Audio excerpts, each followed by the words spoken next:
Sudah ya berarti ya. Oke, terima kasih Ibu sudah mengerjakan kuis di awal. Ini semoga nanti ketika penyampaian materi bisa didapatkan jawaban-jawaban dari tadi kuis yang masih belum tahu jawabannya. Begitu. Oke, selanjutnya saya persilahkan pembicara kita, Dr. Alia Nur Fadilah. Dr. Alia, sudah siap nih dokter?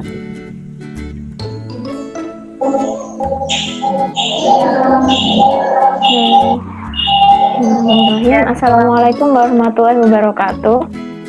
Waalaikumsalam warahmatullahi wabarakatuh. Bagian nanti kalau suara saya putus-putus atau ada sesuatu langsung hubungi WA aja ya. Oke, siap. Alhamdulillahirobbilalamin. Selamat pagi ibu-ibu dan bapak-bapak. Terima kasih sudah hadir dalam ini ya pelatihan kader kesehatan dari teman-teman KKN unit Mesudi ya. Mesudi atau Mesuji. Mesuji. Ya. Langsung aja ya. Oh iya. Langsung aja saya akan share screen tentang materinya.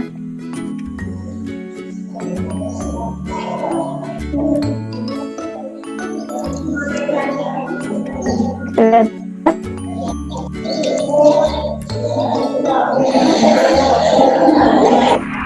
Ya, kelihatan dokter. Oke. Bisa di slideshow mungkin dokter? Udah nggak sih? Ini maksudnya PPT-nya di slideshow? Iya, udah. Di laptop sudah. Udah belum di situ? Di sini masih PPT gitu dokter.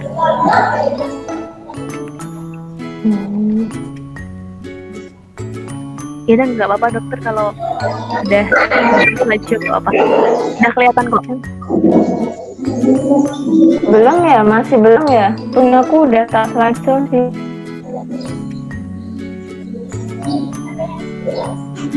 Oh ya, nggak apa dok. Nggak apa, ini sudah kelihatan kok dok. Kayaknya ya, mungkin butuh waktu. Biasanya Google Meet kalau misalkan share screen butuh waktu. Oke, lanjut saja ya.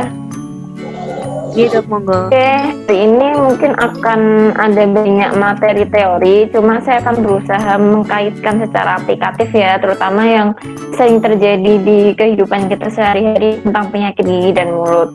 Ini untuk pengantar saja, sekaligus materi buat menambah pengetahuan bapak-bapak dan ibu-ibu sekalian. Ini tentang anatomi di rongga mulut kita ya, secara umum kita udah paham lah ya, ada gigi, ada lidah, kemudian bibir dan gusi. Muatan Bu, nggak jelas Bu nanti. Gimana? Itu tak suruh diem. Oke, nanti kalau misalkan ada yang masih belum jelas boleh langsung ditanyakan, atau nanti di akhir sesi ada sesi tanya jawab ya. Kemudian yang pertama kita bahas gigi gerigi terlebih dahulu. Ada dua anatomi utama, mahkota dan akar. Nah, mahkota itu yang sering kita lihat.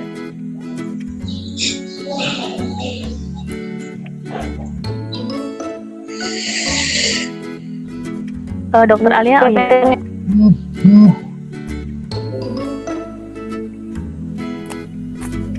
Sudah dok.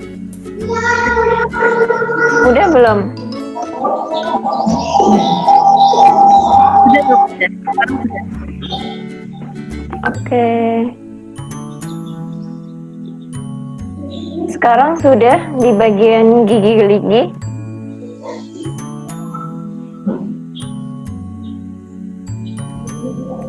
Masih di apa aja saja, ada apa saja di mulut kita dokter?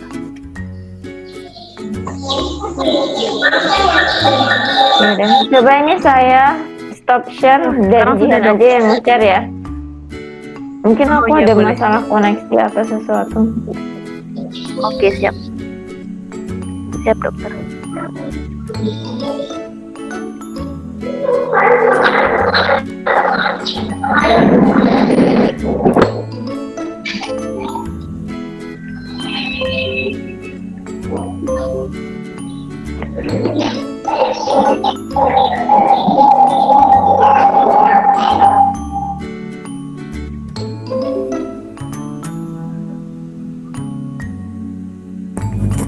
Dokter masih presenting di sini, Dok? Iya, bentar. Oh iya, siap. Loading ya, Dok, berarti memang.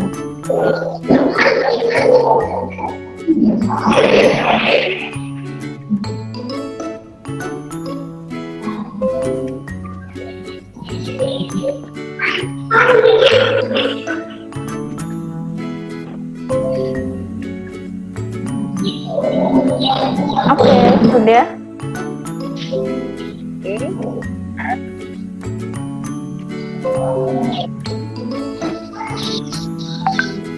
Oke, Jihan, next. Next. Nah, stop. Oke, bagian gigi ya, ada dua komponen utama, mahkota dan akar gigi. Mahkota yang bisa kita lihat secara kasat mata. Nanti Mbak Jihan boleh minta tolong kursornya ditunjuk ya. Jadi ada yang bagian kasat mata, kita bisa lihat di rongga mulut warnanya putih, itu namanya mahkota. Kemudian yang akar gigi, dia terpendam di dalam tulang alveolar, kita menyebutnya dalam tulang, kemudian tulangnya ditutupi oleh gusi, jadi akarnya tidak terlihat, kecuali dalam beberapa kasus penyakit ya yang bisa menampilkan akarnya. Contohnya gusinya menurun, nah biasanya nanti kita bisa melihat akar giginya. Next.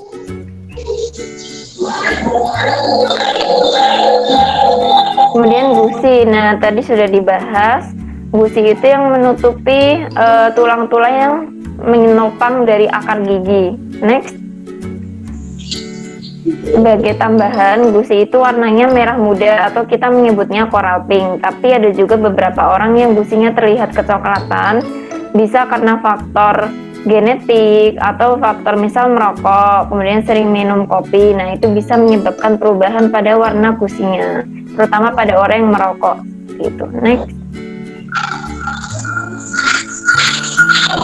Kemudian bibir, kita sudah mengetahui fungsi bibir itu salah satunya untuk menahan biar ketika kita makan dan minum tidak sampai tercecer.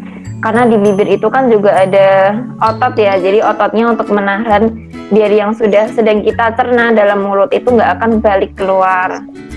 Dan next, selain membantu bicara dan juga menambah kecantikan pada wajah. Dan lidah, jadi sebenarnya lidah itu komponen utamanya adalah otot. Jadi dia bisa bergerak itu karena otot, dan dia juga bisa merasakan karena di sana ada banyak sensor-sensor pengecap makanan. Jadi untuk alat perasa, mengecap makanan, menjilat, berbicara, dan membantu menelan makanan. Next.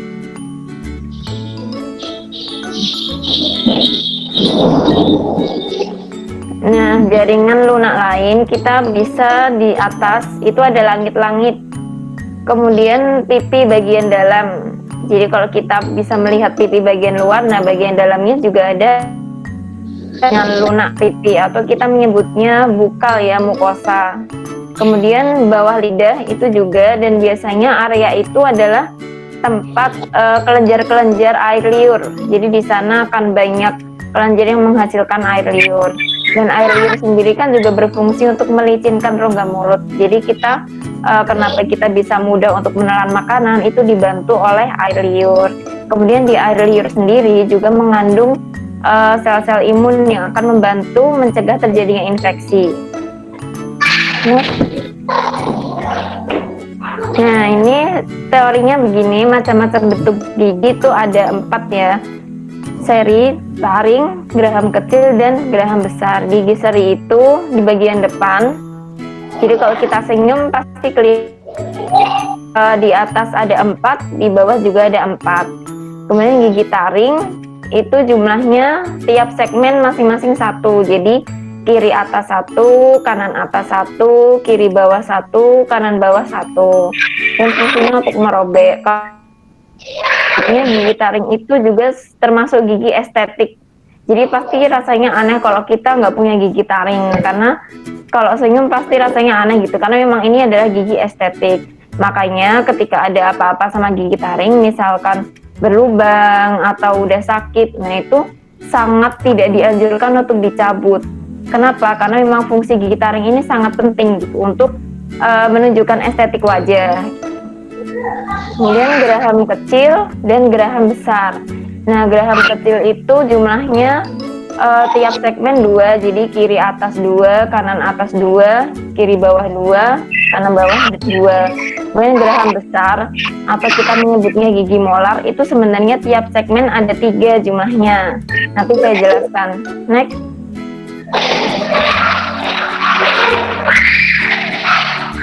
Nah, ini fungsi gigi gerigi tadi ada di soal pretest ya. Coba ibu-ibu diperhatikan, siapa tahu nanti ada soal postesnya sama biasanya. Ini fungsi gigi gerigi, ini untuk mengunyah makanan, jelas.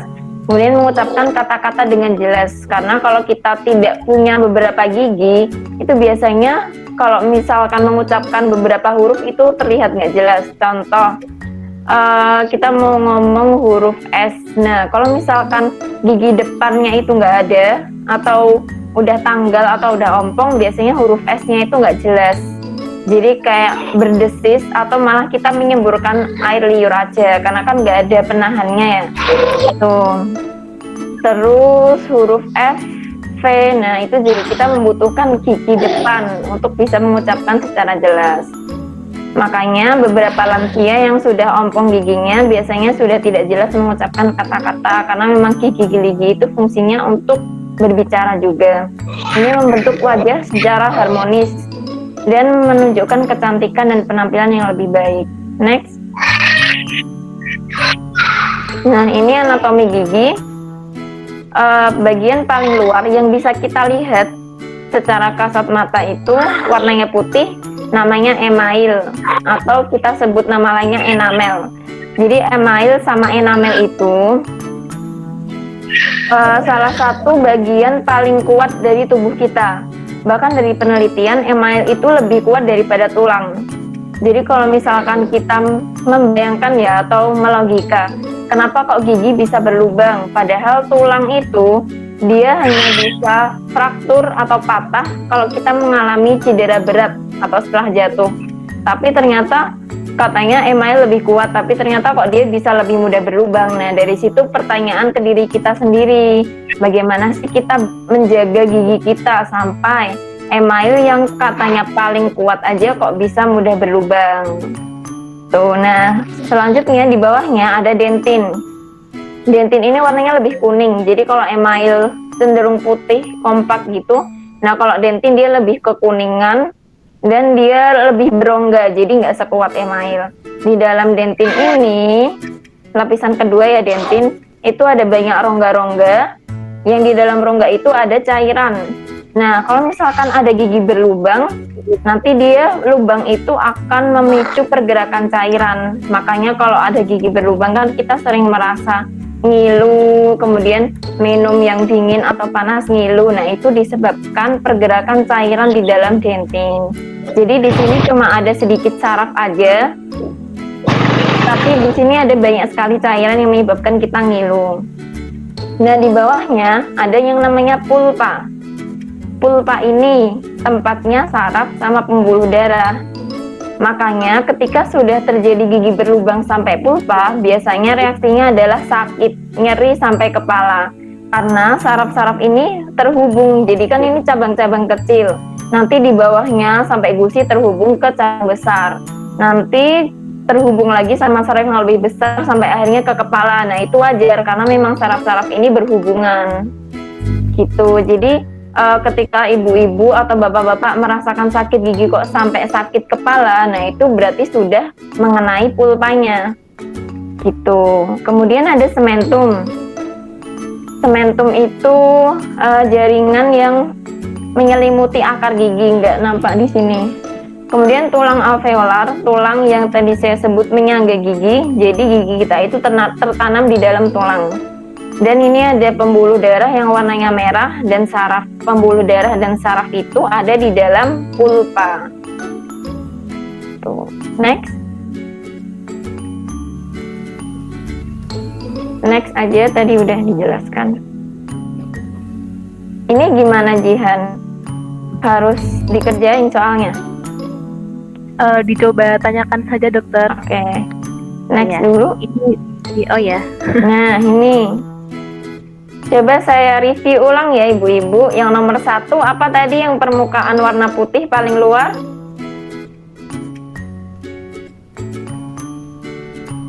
Ini yang bisa menjawab dapat Suaranya. surprise ya ibu. Suaranya di mute soalnya di laptopnya ibu-ibu.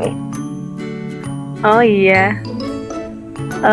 Bu Pipit minta tolong dibuka saja suaranya Bu. Jangan di mute biar bisa dengar suara ibu-ibunya.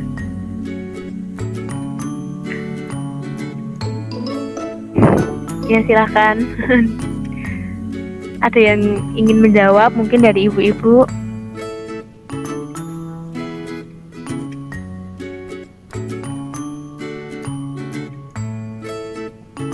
Masih di mute ya.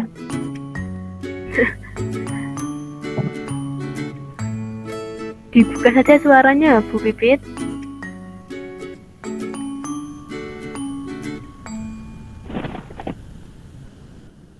Oh kalau enggak nanti saja ya, terakhir aja ya ini soalnya. Oke, nanti ya kali jadiin soal post-test. Tapi habis ini Iya, ada Bu. jawabannya. Di teks sebut aja ya. Ya, sudah dong. Oke.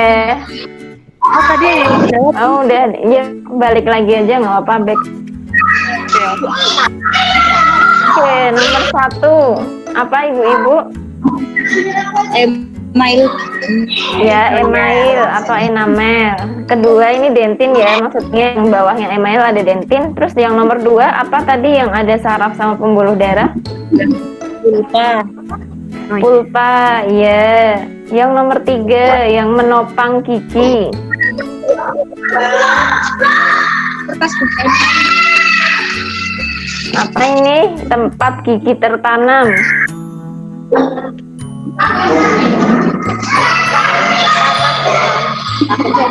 Ini tulang alveolar ya. Jadi gigi kita itu tertanam di dalam tulang, namanya tulang alveolar. Yang nomor 4 ini dari atas sampai pertengahan ini apa ibu-ibu? Nomor 4 apa? Nomor 4 itu mahkota ya. Kemudian nomor 5 adalah akar gigi. Jadi kita tidak bisa melihat akar gigi kalau masih dalam kondisi sehat. Next.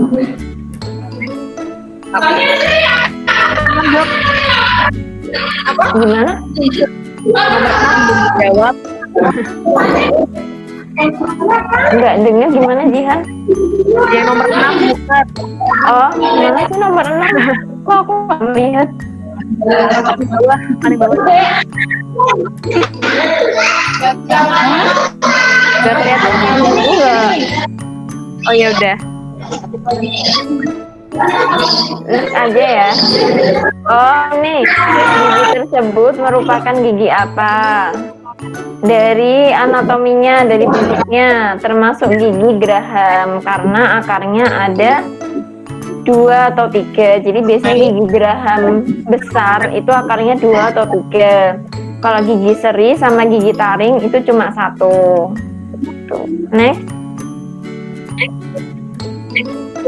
Nih, periode pertumbuhan gigi. Jadi kita dari masa kecil sampai dewasa mengalami pergantian gigi dari gigi susu ke gigi sulung ke gigi permanen. Jadi istilahnya kita diberi kesempatan sama Tuhan ya untuk kalau misalkan gigi susu kita udah banyak berubah, kita masih ada kesempatan untuk mendapat gigi yang baru. Tapi kalau ternyata kesempatan kedua gigi permanen kita udah lubang sampai harus dicabut, ya nggak akan tumbuh lagi gitu. Nah, gigi susu ini periodenya 7 bulan sampai 6 tahun. Jadi biasanya anak-anak 7 bulan itu akan mulai tumbuh gigi. Yang paling pertama itu gigi seri bawah. Cuma ada juga beberapa anak yang di bawah 7 bulan udah tumbuh. Ada yang 5 bulan udah tumbuh. Jadi masing-masing anak beda-beda. Atau bahkan ada juga yang 1,5 tahun itu belum tumbuh sama sekali. Nah, masa kritisnya itu 2 tahun ya ibu-ibu. Kalau sampai ada balita umur 2 tahun belum tumbuh gigi susu sama sekali, itu perlu diperiksakan. Jadi perlu ronsen untuk tahu apakah ada benihnya atau tidak. Tapi kalau masih 1 tahun nggak apa-apa, nanti di follow up terus aja, diobservasi. Kemudian yang kedua, periode gigi bercampur 6 tahun sampai 14 tahun. Jadi ada yang gigi susu, ada yang gigi permanen masih campur-campur. Dan yang ketiga, gigi permanen. Itu masa-masa usia ini ya 15 tahun ke atas. Next.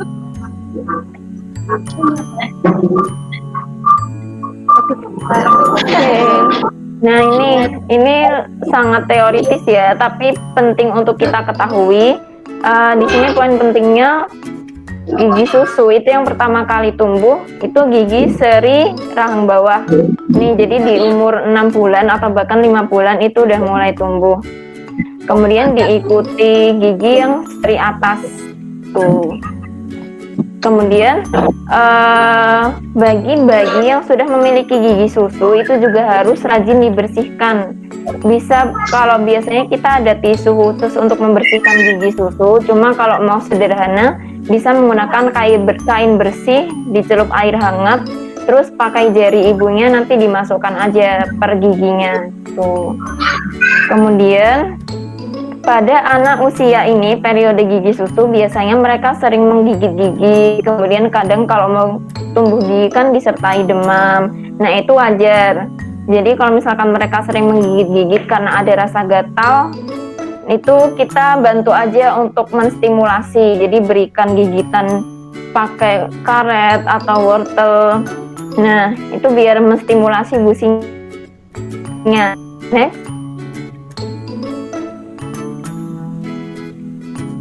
Kemudian periode gigi bercampur. Nah, ini juga penting sekali buat para ibu-ibu yang sudah memiliki anak ya di usia rentang 6 sampai 14 tahun. Diperhatikan ketika periode kita mempelajari periode gigi itu tumbuh di usia berapa, itu penting karena ketika misalkan masih ada gigi susu kemudian gigi permanen tumbuh, kan jadinya tumbuhnya double. Nah, itu nanti akan mempengaruhi estetika wajah atau estetika gigi anak tersebut. Jadi kita sering melihat ada anak yang gigi bingsul. Nah, itu disebabkan karena dulu gigi taring permanennya udah tumbuh, tapi gigi susu yang taringnya nggak segera tanggal, makanya bikin bingsul. Jadi gigi permanennya tidak tumbuh di tempat yang semestinya karena ruangnya masih dipakai sama gigi susu. Jadi ketika ada anak kok gigi susunya udah goyah, nah segera aja dibantu untuk mencabutkan atau digoyah-goyahkan terus biar ketika gigi permanennya tumbuh dia langsung copot. Jangan sampai gigi permanen udah tumbuh tapi gigi susunya masih ada di situ, karena nanti ketika dewasa giginya nggak akan rapi tuh. Kemudian ini ya, gigi susu akan goyang karena terdorong oleh gigi tetap yang akan tumbuh. Jadi itu proses normal fisiologis. Nah, tapi kalau gigi tetapnya udah tumbuh, gigi susunya makin mengkencang, langsung aja datang ke dokter gigi untuk minta dicabutkan gigi susunya. Next.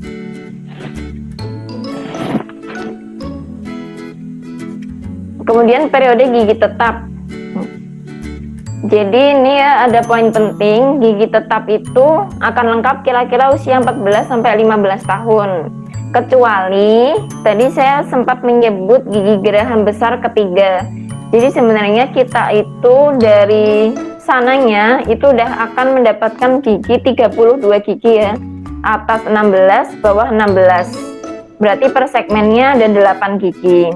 Dengan gigi geraham besar jumlahnya 3. Cuma beberapa orang atau sebagian besar manusia di zaman sekarang itu nggak akan cukup rahangnya untuk menampung gigi geraham 3 yang paling terakhir tumbuh.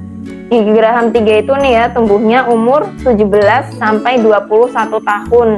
Kadang lebih, kadang 24 tahun itu masih bisa tumbuh. Nah, biasanya kalau misalkan kita ada respon umur 17-an tahun kok gigi belakangnya sakit sekali, gigi paling belakangnya baru tumbuh dan sakit sekali, nah itu artinya rahang dia tidak cukup untuk menampung gigi geraham besarnya yang ketiga ini.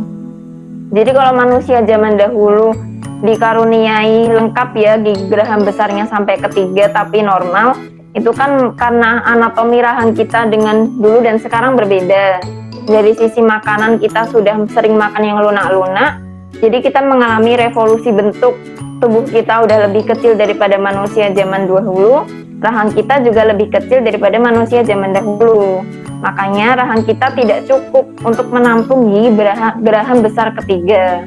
Nah, kalau kondisinya seperti ini, gerahamnya tetap memaksa tumbuh, dia akan mendesak atau menabrak gigi di depannya. Atau dia tumbuh secara miring. Atau karena dia tumbuh miring, dia akan mendesak saraf di tulang alveolar. Makanya akan menimbulkan respon sakit. Nah, kalau udah kondisinya begitu, biasanya akan langsung dicabut sama dokternya. Tuh, next, Mbak Jihan. Nah, hari ini kita akan membahas tentang penyakit dan kelainan gigi mulut. Ada 4 ya secara garis besar. Cuma sebenarnya kalau membahas penyakit di gigi mulut itu sangat banyak. Ini kita membahas yang paling umum terjadi aja. Yang pertama, karies gigi. Karies atau gigi berlubang. Jadi sebenarnya itu diawali dengan bercak putih. Jadi kalau ibu-ibu iseng melihat gigi anak-anak gitu ya, sebelum, maksudnya yang baru-baru aja tumbuh atau belum ada gigi berlubang kecoklatan, nah kalau di giginya itu ada bercak-bercak putih, itu bisa dicurigai dia awal mula terjadinya gigi berlubang. Jadi bercak putihnya itu kasar, kemudian dia agak lunak. Nah, dia akan makin lama menjadi coklat sampai kehitaman. Itu. Jadi gigi berlubang itu dimulai dari makanan yang mengandung gula atau karbohidrat. Dia bergabung dengan bakteri di plak gigi. Dan akhirnya bakteri-bakteri ini akan menghasilkan lingkungan asam. Dan asam itu yang paling mempan untuk menghancurkan jaringan yang paling kuat di tubuh kita, yaitu email gigi. Ini ada penting, jadi plak gigi itu adalah lapisan tipis pada permukaan gigi yang tidak berwarna, dan dia terdiri dari sisa-sisa makanan yang halus dan bakteri. Jadi sebenarnya di rongga mulut kita itu normal kalau ada bakteri, memang normalnya ada bakteri. Cuma kalau dalam kondisi asam, bakteri-bakteri normal ini akan menjadi bakteri jahat yang akhirnya akan memakan email gigi kita karena kondisi asam ini.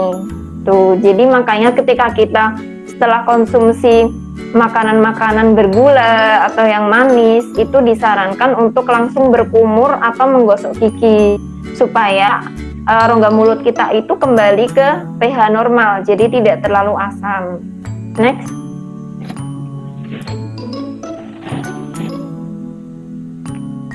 Ini jadi ada beberapa tingkatan karies atau gigi berlubang ya ibu-ibu. Yang pertama, ketika masih di permukaan email.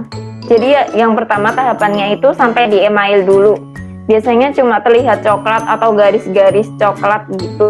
Nah, itu kita tidak akan merasakan sakit apapun atau ngilu enggak, karena kan email itu tidak ada sarafnya, jadi kita tidak akan merasakan sakit.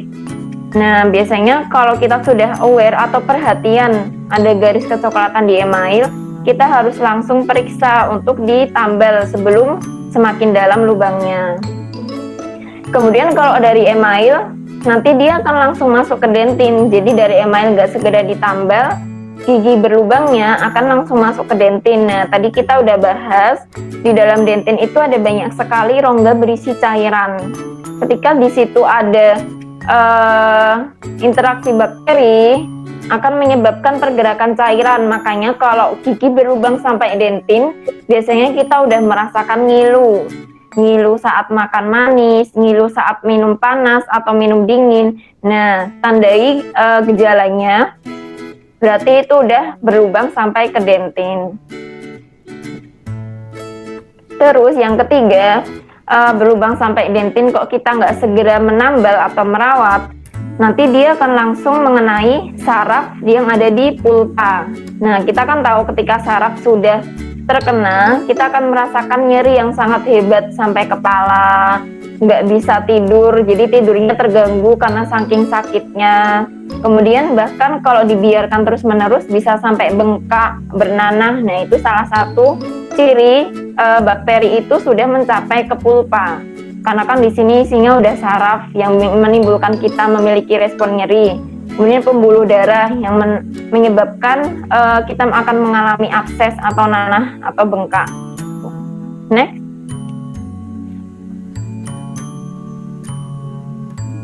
Kemudian penyakit yang kedua adalah gingivitis. Oh ya, kembali dulu Jihan, aku lupa nah ini next lagi. Saya sekalian jelaskan perawatannya ya ibu-ibu. Kalau misalkan gigi berlubang itu baru sampai email sama dentin, itu masih bisa ditambal biasa. Jadi ibu bisa datang ke puskesmas atau ke klinik gigi, melakukan penambalan biasa sekali kunjungan itu bisa.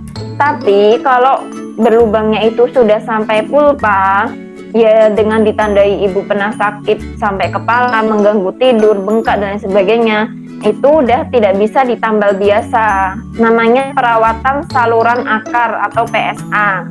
Jadi PSA itu prinsipnya nanti membersihkan seluruh jaringan di dalam pulpa, dibersihkan semuanya, disterilkan, baru diisi bahan tambal dari pulpa sampai ke mahkota. Dan itu biasanya butuh lebih dari 1 kali kunjungan, terutama kalau kita pakai asuransi BPJS-nya. Nah itu bisa mengantri, kemudian harus beberapa kali kunjungan, minimal 3 setahu saya. Nah makanya kalau misalkan kita masih memiliki gigi berlubang di permukaan luar email, itu langsung ditambalkan saja, karena kalau sudah mengenai pulpa nanti perawatannya lebih ribet dan lama. Dan kalau mau biaya sendiri juga mahal, biasanya kalau di kota itu 1,5 jutaan tuh. Jadi selagi kita sudah tahu ya ada gigi berlubang, masih kecil, belum pernah sakit, segera ditambal saja sebelum nanti perawatannya kompleks dan ribet. Next, Jihan. Kemudian ini ya gingivitis atau kita menyebutnya radang gusi. Biasanya gingivitis itu ditandai dengan 3 tanda utama. Pertama, gusinya bengkak. Jadi gusinya gendut-gendut, bengkak, kemudian berwarna lebih merah. Kalau tadi kita bahas gusi normal itu coral pink atau pink muda, tapi di sini dia warnanya merah. Kemudian mudah berdarah. Jadi kita gosok gigi kok keluar darah atau nggak ngapa-ngapain kok tiba-tiba berdarah gusinya. Nah itu curigai ada gingivitis atau radang gusi. Tuh. Next.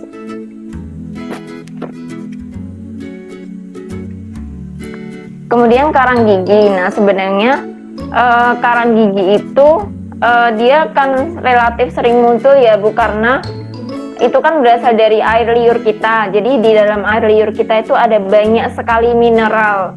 Nah mineral-mineral itu yang akan menyebabkan karang gigi. Jadi dia kan mengendap di bawah. Nah biasanya karang gigi ini paling sering terjadi di gigi seri bawah atau rahang bawah, karena kan endapan air liurnya lebih banyak di situ. Jadi termineralisasinya lebih banyak di situ. Dan karang gigi ini kalau sudah masuk ke dalam gusi tadi menimbulkan penyakit sebelumnya, yaitu radang gusi. Jadi gusinya lebih mudah berdarah, kemudian gusinya menurun sampai akar giginya jadi terlihat. Dan karang gigi itu tidak bisa dihilangkan secara sendiri. Jadi kalau ibu-ibu sering melihat iklan menggunakan ini akan menghilangkan karang gigi, kemudian karang gigi dibersihkan dari rumah sendiri, nah itu nggak bisa ya Bu, itu hoax. Jadi kalau karang gigi itu harus dibersihkan pakai alat scalernya dokter gigi. Jadi nggak bisa hanya dengan gosok gigi, itu sangat tidak bisa. Kemudian pakai obat-obatan lain yang ditawarkan di iklan itu juga nggak bisa. Jadi hanya perlu datang ke dokter gigi untuk scaling. Dan ini normalnya terbentuknya 6 bulanan, jadi ibu-ibu bisa periksa setiap 6 bulan sekali ke dokter gigi. Kalau misalkan nggak ada gigi berlubang, ya nggak apa-apa, dibersihkan aja karang giginya. Next.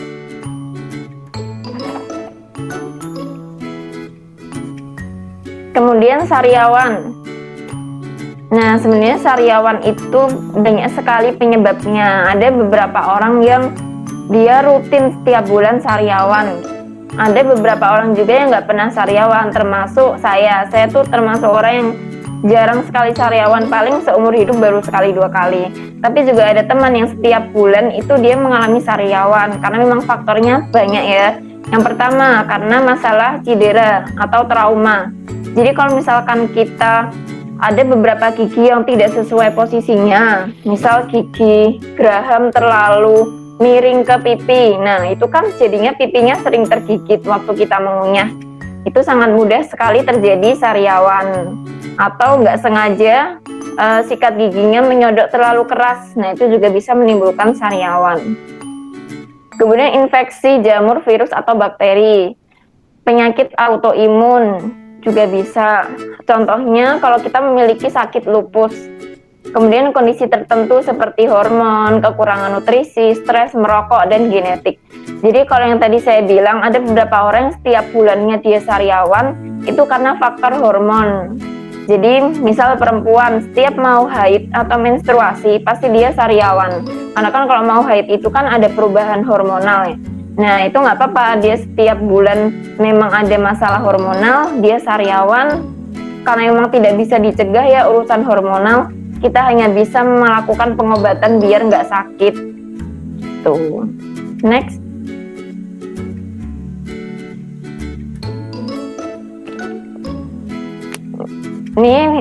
Ini mencari korelasi ya antara penyakit tubuh yang disebabkan kerusakan gigi. Sebenarnya kalau ini persentasenya atau kasusnya itu sangat jarang. Jadi kalau di literatur itu sangat jarang terjadi. Tapi ya ada, misal gigi kita kan ada banyak sekali bakteri ya di rongga mulut. Kemudian ada satu gigi yang berlubang, di situ ada banyak bakteri. Nah, pasien itu memiliki sakit jantung misalkan. Nah, bakteri dari rongga mulut itu bisa memperparah kondisi jantungnya. Karena bakteri itu kan dia terus bisa teredar melalui peredaran pembuluh darah. Sedangkan peredaran pembuluh darah itu terus diedarkan ke seluruh tubuh. Nah, itu kalau mau mencari korelasinya, cuma kasusnya sangat jarang terjadi. Tapi, kalau misalkan sebaliknya, memiliki penyakit sistemik atau penyakit tubuh kemudian dikorelasikan ke gigi itu banyak. Contoh, sakit diabetes. Biasanya pasien-pasien diabetes itu juga akan memiliki keluhan gigi. Contohnya apa yang paling sering itu giginya goyah. Jadi nggak ada apa-apa, tiba-tiba hampir semua giginya goyang. Nah itu karena faktor diabetes. Kemudian selain gigi goyang juga mudah berdarah, kemudian luka susah sembuh, itu kan wajar ya. Makanya orang diabetes itu sangat tidak dianjurkan untuk mencabut gigi. Kalaupun mau cabut gigi harus ada batas minimal gula darahnya terkontrol. Soalnya ketika nanti cabut gigi, lukanya itu tidak akan cepat sembuh, akhirnya kan menyebabkan infeksi, kemudian berlanjut ke nanah. Makanya orang diabetes itu harus sangat menjaga kebersihan giginya. Kemudian yang kedua, hipertensi atau darah tinggi. Biasanya orang darah tinggi itu juga tidak dianjurkan untuk cabut gigi. Jadi kalau ibu-ibu memiliki rencana cabut gigi, perhatikan gula darah sama tekanan darahnya. Kalau tekanan darah tinggi, dia tidak dianjurkan cabut gigi karena nanti lukanya, darahnya itu tidak akan berhenti. Jadi akan terus mengucur, kan nanti itu bahaya juga ya buat diri pasien sendiri. Tuh. Next.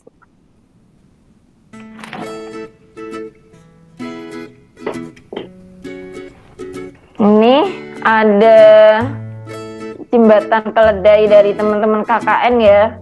Cara menjaga kesehatan gigi itu dengan kursi hitam ibu peri. Jadi kurangi makanan yang merusak. Contohnya apa? Ya makanan-makanan yang manis, makanan yang lengket. Terus banyak kandungan gulanya tinggi. Kemudian sikat gigi minimal sekali 2 kali sehari. Nanti ada slide selanjutnya. Kemudian hindari kebiasaan buruk. Kemudian makanan yang menyehatkan dan periksa gigi teratur minimal 6 bulan sekali. Next. Oke, ini nanti kalau misalkan Mbak Jihan punya model gigi bisa diperagakan aja ya. Soalnya saya nggak ada model gigi di sini. Jadi sebenarnya prinsip utama mengikat gigi yang benar itu pastikan seluruh permukaan gigi terkena. Nah, biasanya area-area yang sulit dijangkau itu area atau yang jarang dijangkau ya. Itu area belakang gigi yang mendekati lidah bagian dalam. Nah, itu pasti jarang dijangkau. Atau kita lupa mengikat bagian gigi seri bawah yang sebelah dalam menghadap ke lidah. Nah, itu sangat jarang diperhatikan, padahal di situ ada banyak sekali salah satu tempat yang paling sering terjadi karang gigi. Nah, kalau nggak selalu dibersihkan kan lama-lama karang giginya menumpuk. Next, nanti untuk demo menyikat gigi dan yang baik dan benar bisa dilakukan Mbak Jihan. Next. Nah, ini paling sedikit menyikat gigi itu 2 kali sehari, setelah sarapan dan sebelum tidur. Jadi poin pentingnya kenapa sih kok sebelum tidur itu wajib? Karena kan kita misal kita gosok giginya hanya saat mandi pagi dan mandi sore. Ternyata setelah mandi sore itu kita sempat makan malam. Kemudian kita tidur. Nah, dalam kondisi setelah makan itu kan rongga mulut kita asam. Tadi kita sudah bahas kondisi asam itulah yang menyebabkan gigi mudah berlubang. Kita biarkan asam sampai berjam-jam sampai pagi. Nah, itulah yang akan menyebabkan gigi kita mudah berlubang. Makanya sebelum tidur sangat dianjurkan untuk menggosok gigi untuk mengembalikan pH normal rongga mulut kita. Dan kenapa sesudah sarapan pagi? Ya biar ketika pagi setelah sarapan kan kita akan bertemu banyak orang ya, bersosialisasi. Kemudian kita bertemu banyak orang, aktivitas di luar. Kita menjaga kondisi rongga mulut kita itu tidak akan ada bau sisa makan sarapan. Kemudian menjaga rentang dari pagi sampai malam. Jadi makanya kita gosok gigi terlebih dahulu. Nah, sebenarnya kita boleh kalau misalkan rajin boleh lebih dari 2 kali sehari, tapi tetap waktu kuncinya ada di 2 waktu ini, sesudah sarapan dan sebelum tidur. Next.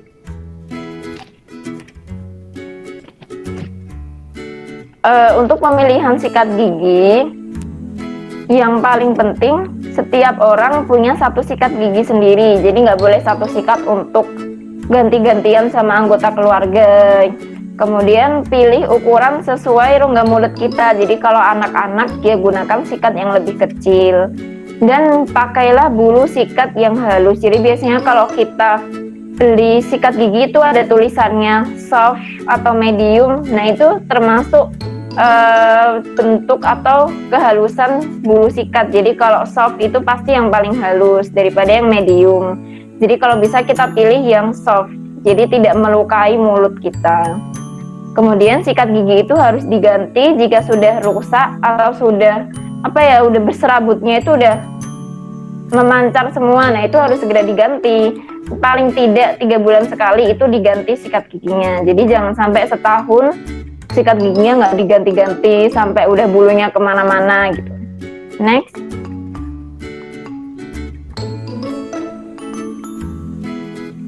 Nah, pilihlah pasta gigi berfluoride. Tapi kita di Indonesia udah banyak lah ya pasta gigi rata-rata mengandung fluoride dengan kadar yang sudah diatur, jadi tidak berlebihan.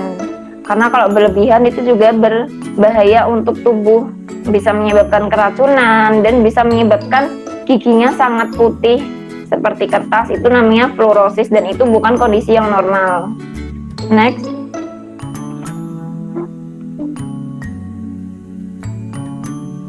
Ini ada beberapa kebiasaan buruk untuk kesehatan rongga mulut kita. Yang pertama, gigi gemerutuk saat tidur. Apa ya bahasanya? Ketika kita tidur itu ada suara gigi kita bergesekan. Nah, itu adalah kebiasaan buruk. Kenapa? Karena saat kita menggesek-gesekkan gigi saat tidur, sebenarnya kan itu tidak sadar ya karena kita tidur. Biasanya yang sadar itu orang lain. Nah, itu akan menyebabkan next aja Jihan. Itu akan menyebabkan email kita jadi terkikis atau aus. Jadi emailnya jadi rata, giginya rata. Itu karena kita sering menggesekkan gigi saat tidur. Karena emailnya terbuka, dentinnya kan terekspos, dentinnya terlihat. menyebabkan gigi mudah linu. Biasanya kalau ada ini ada beberapa, kalau secara ilmiah dia bisa disebabkan karena kondisi stres dari orang tersebut. Jadi ketika stres dia ketika malam kerot-kerot giginya. Tapi ada juga yang mengatakan kalau ini gangguan jin, yaitu wallahu alam ya. Cuma kalau secara ilmiah kondisi ini bisa dicegah dengan menggunakan ada sebuah alat yang bisa menahan, namanya oral screen. Bisa menahan biar gigi itu tidak bergesekan saat malam. Jadi waktu tidur dia pasang alat itu biar nanti tidak kerot-kerot lagi. Cuma ini perlu dibuatkan di dokter giginya langsung.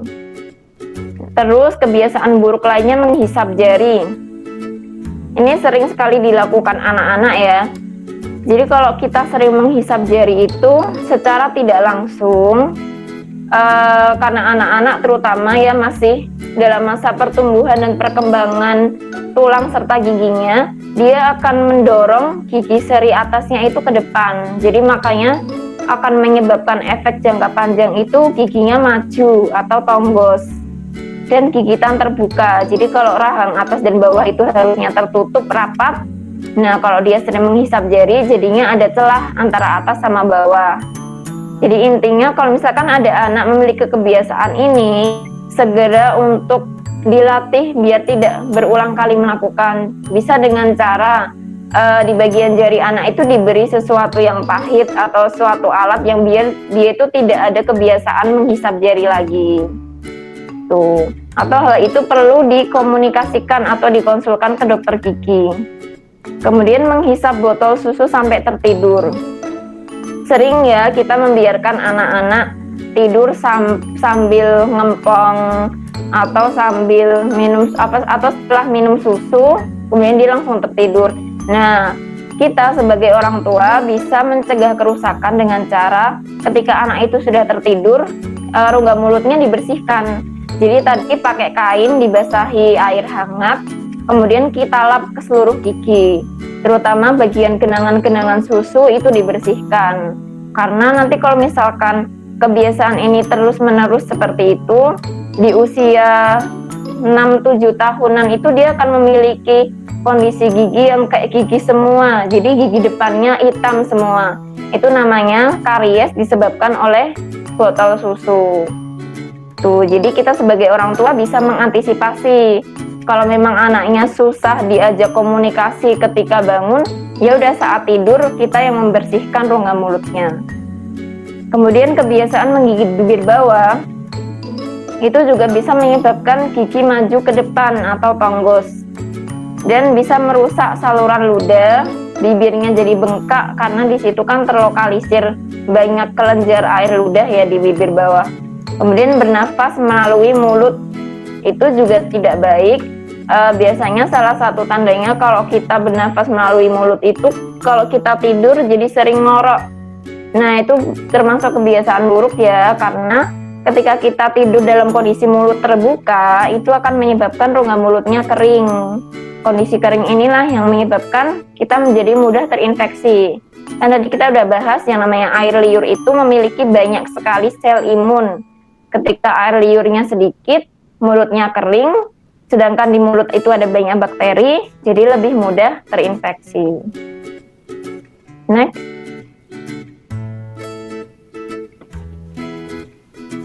Kemudian makanan apa sih yang baik untuk gigi dan apa yang perlu dikurangi? Next.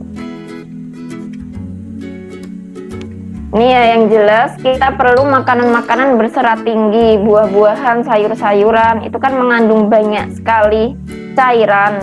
Itu secara tidak langsung dia akan membantu mengalirkan berbagai kotoran dan sisa makanan di dalam rongga mulut. Sedangkan makanan manis, asam, dan terlalu panas atau dingin itu juga tidak dianjurkan. Karena selain menyebabkan kerusakan gigi juga bisa menyebabkan terluka pada mukosa kalau kita sering makan yang panas atau dingin berlebihan. Next.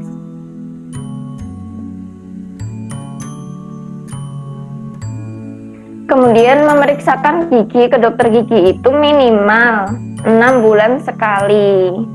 Jadi bisa ibu-ibu periksa di dokter gigi di klinik atau di puskesmas. Nah, seperti itu, atau minimal perawat gigi. Perawat gigi juga pasti tahu tentang materi-materi dasar menjaga kesehatan gigi mulut.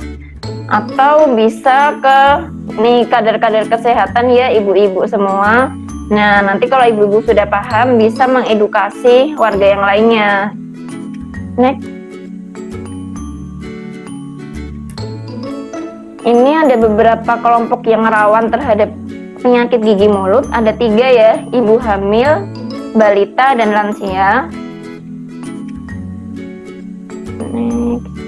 Nah, ibu hamil biasanya kan kita sudah paham ya ibu-ibu, biasanya ibu-ibu yang hamil terutama di trimester pertama, selain kondisi mual, muntah, dan lain sebagainya karena gangguan hormonal, perubahan hormonal secara mendadak gitu. Nah, itu juga berpengaruh terhadap kondisi rongga mulutnya. Gusi jadi mudah berdarah, itu karena perubahan hormonal itu juga mempengaruhi kondisi jaringan lunak di rongga mulut. Ini jadi bakteri penyebab radang gusi itu bisa masuk ke pembuluh darah melalui gusi. Nah, kalau misalkan ini tidak dijaga, seorang ibu hamil itu juga harus menjaga kebersihan rongga mulut.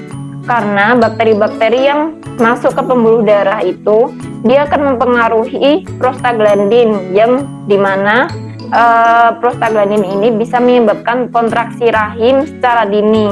Jadi belum waktunya lahir kita udah sering mengalami kontraksi karena berawal dari bakteri yang diedarkan dari gusi ini. Kemudian ibu hamil itu juga tidak dianjurkan pencabutan gigi sama scaling. Karena kan kondisinya gusinya lagi rentan, jadi makanya dia mudah terinfeksi juga. Jadi biasanya trimester pertama itu yang sangat tidak dianjurkan. Kemudian ibu hamil itu juga bisa mengalami ini. Jadi ada beberapa ibu hamil yang mengeluhkan kok tiba-tiba ada satu gusinya yang membesar sampai menutupi gigi. Nah, ini sebenarnya wajar. Jadi itu tumor atau daging yang tumbuh disebabkan karena gangguan hormonal pada ibu hamil. Biasanya warnanya merah sampai ungu, sampai menutupi sebagian gigi, dan dia mudah berdarah, tapi nggak sakit sama sekali. Dan tumor ini akan menghilang setelah melahirkan, atau bahkan trimester 3 kadang sudah menghilang. Tapi kalau sampai setelah melahirkan tumornya nggak segera hilang, nah itu perlu dilakukan pemeriksaan untuk diambil. Jadi hanya ini kayak isinya ya hanya tambahan jaringan karena faktor hormonal aja. Jadi sebenarnya tidak berbahaya. Akan menjadi berbahaya kalau sampai masa kehamilan selesai tapi tidak segera hilang tumornya, itu perlu diambil. Next. Kemudian menjaga kesehatan gigi dan mulut saat hamil. Nah, biasanya trimester pertama sering muntah dan mual, itu kan menyebabkan di rongga mulut kita asam. Makanya setelah muntah dianjurkan untuk berkumur-kumur supaya rongga mulutnya tidak terlalu asam. Kemudian kurangi makan makanan penghilang rasa mual yang merusak gigi seperti permen. Kalau misalkan kita memang sangat membutuhkan itu, ya kembali ke langkah pertama ya, kita berkumur-kumur setelah mengkonsumsi makanan asam atau kita langsung gosok gigi. Kemudian makan makanan yang bergizi sudah jelas karena jadi ketika kita hamil itu juga saat janin kita bertumbuh di usia beberapa minggu, dia akan mulai membentuk benih-benih gigi. Makanya ketika ada sesuatu yang salah dari konsumsi seorang ibu, itu juga akan mempengaruhi benih gigi dari janin tersebut. Jadi misal tidak terbentuk gigi secara sempurna, atau saat lahir gigi anaknya rapuh, mudah berlubang. Nah, itu bisa di cross check atau diperiksa kembali saat dulu ibunya hamil mengkonsumsi apakah kalsiumnya cukup atau vitaminnya cukup, karena itu sangat diperlukan untuk pertumbuhan benih gigi saat masih janin. Kemudian segera periksa jika ditemukan kelainan atau penyakit gigi. Next.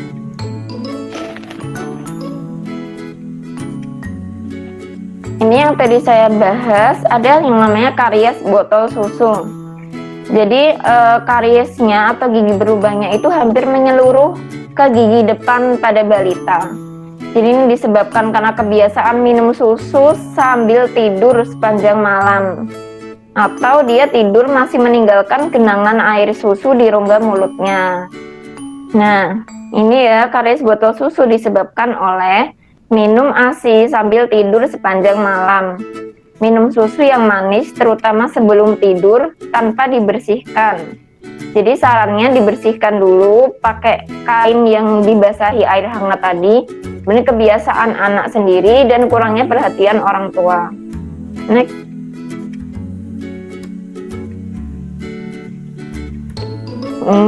Bagaimana cara menjaga kesehatan gigi dan mulut balita? Sama ya seperti dewasa, menyikat gigi minimal 2 kali sehari. Jadi sebenarnya edukasi terhadap anak-anak tentang menyikat gigi itu sangat penting sejak dini. Jadi sekalipun giginya belum lengkap, kita tetap mengajarkan atau minimal mengenalkan menyikat gigi. Ketika kita sedang gosok gigi, anaknya diajak untuk mengenalkan, mengedukasi. Ini namanya sikat gigi. Kemudian jumlahnya 2 kali sehari. Nah, untuk bayi bisa dilakukan dengan sikat gigi kecil atau handuk bersih atau kain basah tadi ya, atau kapas. Kemudian kumur-kumur setelah minum susu, atau kita beri air putih biasa setelah minum susu. Kemudian hindari jajan makanan yang merusak gigi, dan ini semua butuh edukasi dari orang tuanya langsung. Jadi orang tuanya harus aktif ya, mengajak anaknya untuk menjaga kesehatan gigi dan mulut. Next. Kemudian pada lansia itu juga ada masalah mulut kering. Itu sangat wajar karena kan lansia itu dia akan mengalami banyak degenerasi sel-sel tubuhnya. Salah satunya pengurangan produksi air liur. Jadinya kondisi rongga mulutnya lebih kering.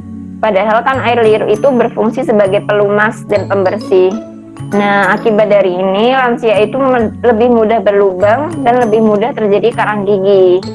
Kemudian gigi menguning dan menghitam karena faktor usia juga, atau kebiasaan buruk seperti minum kopi, merokok. Next. Dan gigi ompong. Jadi ketika gigi berlubang itu tidak segera dirawat, biasanya mahkotanya akan satu persatu langsung hilang. Akibatnya menyebabkan hanya tersisa akar gigi saja. Nah, makanya lansia itu banyaknya tersisa akar gigi yang mau nggak mau harus dicabut, karena akar gigi kan sudah tidak bisa dilakukan apa-apa lagi selain dicabut. Kemudian gigi mudah goyang dan mudah copot, itu biasanya karena faktor banyak penyakit yang tadi saya katakan ya, penyakit-penyakit yang berkontribusi terhadap kerusakan gigi. Contohnya diabetes, giginya goyang, akhirnya tanpa sadar lepas. Kemudian gusinya mudah berdarah, gusinya mudah infeksi, akhirnya karena gusinya udah terinfeksi menyebabkan giginya juga lama-lama terkena berlubang, kemudian mudah lepas. Kemudian radang gusi itu juga berkaitan dengan imunitas dari lansia itu sendiri yang sudah berkurang karena faktor usia. Next.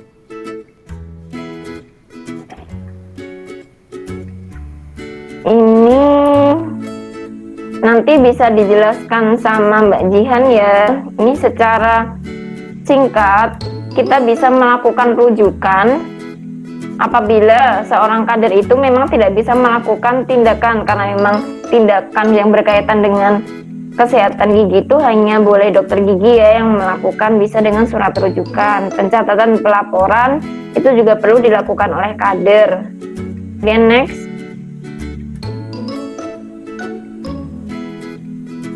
Ini sudah mau selesai ya Mbak Jihan PPT-nya. Aku masih ada materi tentang pengobatan sederhana, bisa di stop. Oke, bisa dokter.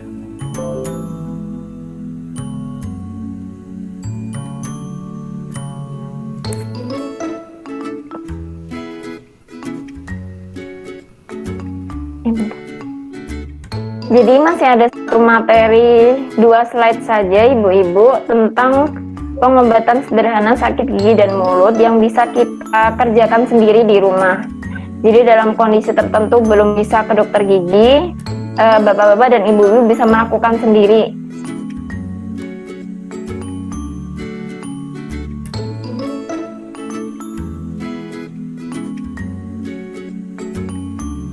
Udah belum, Jihan? Sudah. Ini bukan dokter nih. Pengobatan sederhana bukan? Iya. Nah, ya, jadi ada 3 langkah pengobatan sederhana sakit gigi dan mulut yang bisa kita lakukan ya. Yang pertama tentang kompres es. Jadi ketika kita sakit gigi atau gigi kita bengkak, pipinya bengkak karena gusinya bengkak ya. Nah, itu kita bisa melakukan sendiri kompres es. Jadi membungkus es batu dengan kain dan letakkan pada pipi kira-kira 15-20 menit. Itu akan meredakan inflamasi yang sedang terjadi. Jadi saat pipi kita bengkak, gusi kita bengkak, kita bisa melakukan kompres es sendiri. Kemudian yang muncul selanjutnya kelumpihan.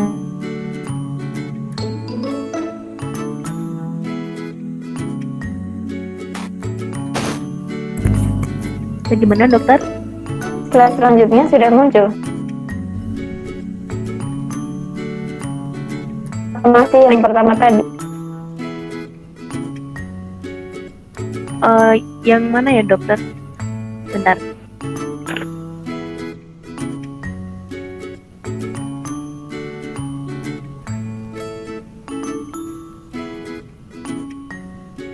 Saya lanjut aja ya. Kemudian yang berkaitan dengan kumur air garam. Jadi kalau misal kita sakit gigi, nah dan belum bisa ke dokter gigi, kita bisa melakukan kumur-kumur menggunakan air garam. Jadi 1-2 jam kita larutkan dalam 1 gelas air hangat. Kita kumur-kumur selama 30 detik dan tidak boleh ditelan. Dan obat-obatan anti nyeri itu bisa kita dapatkan tanpa resep dari dokter. Jadi ibu-ibu bisa membeli obat anti nyeri ketika kondisi sakit gigi. Obat-obatan anti nyeri yang bisa ibu beli itu yang pertama paracetamol, kemudian asam mefenamat, lalu diklofenak, bisa kalium atau natrium diklofenak ya. Dan yang terakhir bisa dexamethasone. Jadi itu udah sering dikonsumsi ketika sakit gigi sesuai dengan petunjuk. Jadi nggak boleh berlebihan. Sebenarnya kalau misalkan ke dokter gigi dalam kondisi sakit gigi, itu juga seringnya diberikan obat anti nyeri ya. Nah, cuma bedanya kalau misalkan sakit gigi masih bisa dirawat atau langsung dimatikan sarafnya, bisa langsung dilakukan sama dokter gigi. Cuma kalau dokter giginya memberikan obat, biasanya ada antibiotik sama anti nyeri. Antibiotik itu harus dengan resep, nyeri ibu-ibu bisa beli sendiri sesuai dengan petunjuk. Jadi kalau paracetamol konsumsinya 3 kali sehari ya maksimal segitu 3 kali sehari. Atau boleh diminum hanya saat sakit. Sudah, itu saja materi dari saya. Baik, terima kasih Dokter Alia atas materinya. Sangat banyak sekali ya tadi materinya yang disampaikan. Alhamdulillah. Silahkan untuk ibu-ibu yang ingin bertanya bisa langsung angkat tangan dan Bu Pipit tolong dibuka suaranya jika ada yang ingin bertanya.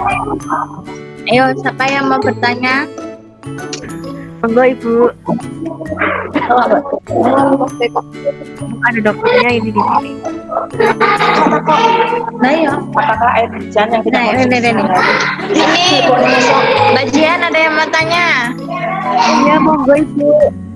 Asmanya Bu siapa? Perkenalkan. Nama saya Ibu Suwandi, kader dari Desa Mara Asri. Pertanyaan saya, apakah air hujan yang kita konsumsi itu mempengaruhi atau merusak gigi kita? Masalahnya di sini rata-rata atlet rumah kita SDS. Terus konsumsi sehari-hari ini kita masih memakai air hujan. Kalau minum sebagian banyak yang air galon. Mohon penjelasan. Apakah itu dapat merusak gigi kita atau pengaruh kesehatan bagi kita? Oke. Baik, Ibu. Langsung dijawab saja ya, Ibu ya. Sebenarnya dokter Ya. Alia sudah jelas belum pertanyaannya tadi. Iya. Bagaimana pengaruh air hujan gitu terhadap gigi dan kulit. Terus Ibu Suwanti ya tadi yang bertanya, maaf. Ya. Bentar. Berarti saya mau tanya dulu, berarti air hujannya direbus dulu kan, Bu? Air hujannya direbus dulu kan? Untuk memasak, Bu, otomatis untuk masak nasi. Insya Allah enggak apa-apa, Ibu. Kan sebenarnya air hujan itu memang kondisinya asam ya. Cuma dia kadarnya kalau misalkan direbus dulu itu insya Allah lebih aman. Tuh. Kemudian air galon, tadi air galon ya satunya. Iya. Tapi air hujannya itu Bu, kita kan atapnya rata-rata di sini pada asbes semua. Oh, Apakah jadi itu pengaruh? air hujannya langsung ditadah atau harus melewati asbes dulu baru ditadah, Bu? Lewat asbes, Bu. Lewat asbes. Oh. Lewat asbes kan kita talang di tempat air. Seperti dom. Terus kita masak untuk masak sehari-hari, masak nasi, Hmm. sayur itu. Kalau dari kejadian di daerah kampung atau desa ini ada dokter gigi buatan, Bu? Oke, enak. Oh, perawat gigi adanya. Iya, di puskesmas, Bu, di puskesmas Indo, anu SP6 ada. Cuman kalau dokternya belum deh. Saran saya direbus dulu nggak apa-apa, itu relatif aman. Jadi bisa mengurangi kandungan mineralnya. Itu. Terus kalau memang terpaksanya memakai air hujan, ya selain masalah air hujan ya dari penjagaan yang lainnya, misal konsumsi makanannya itu bisa dari ibu sendiri yang mencegah untuk mengkonsumsi makanan-makanan yang mengandung banyak gula. Jadi karena memang air hujannya tidak bisa ditoleransi gitu kan, karena memang sehari-hari menggunakan itu, jadi lebih banyak pencegahan dari sisi lain, misal konsumsi sayur buahnya lebih banyak. Kemudian penjagaan dari sisi teknik menyikat gigi waktunya itu juga ibu harus lebih waspada seperti itu. Tapi kalau menurut saya tidak terlalu berpengaruh kecuali dalam jangka panjang ya. Mungkin dalam jangka panjang bertahun-tahun itu akan berpengaruh. Gitu. Wajib dulu ya, Kak. Tuh bagian ini ibu. Iya. Paham? Insya Allah. Diusahakan. Ya, sudah menjawab berarti, Ibu. Berarti intinya air hujan itu cukup sehat, Bu, untuk konsumsi kita sehari-hari. Atau memang ada saran yang lain? Harus dikasih apa gitu air hujannya supaya sehat untuk kita konsumsi? Ini nggak perlu Bu. Jadi kalau dari Kita sakit gigi, apa karena pengaruh air yang kita konsumsi sehari-hari itu? tidak terlalu signifikan. Jadi kalau misalkan kondisinya ibu setiap hari mengkonsumsi air hujan, kemudian ada sakit gigi, nah pengaruh air hujan itu tidak signifikan mempengaruhi. Jadi yang paling berpengaruh itu dari perilaku manusia itu sendiri. Jadi perilaku konsumsi kita, perilaku menyikat gigi kita. Karena di kota pun ya Bu, saya tinggal di Jogja, di kota, kita minum pakai air bersih pun yang istilahnya tidak ada kandungan asamnya pun juga banyak yang sakit gigi. Jadi memang dari istilah air hujan itu mungkin tidak terlalu signifikan. Atau kalau mau mengetahui signifikansinya mungkin perlu dilakukan penelitian sama anak-anak KKN. Tapi kami dari para pasien di kota pun juga banyak kok mengeluhkan sakit gigi, sekalipun air yang kita minum juga istilahnya pH-nya lebih basa gitu. Jadi tidak terlalu berefek kecuali dari perilaku kita sendiri. Tuh. Ibu, jadi tidak terlalu berpengaruh banyak Ibu pengaruh air hujan terhadap kesehatan gigi. Yang penting diimbangi dengan kebiasaan yang baik. Ya, monggo ibu-ibunya tanya lagi bisa disampaikan ya.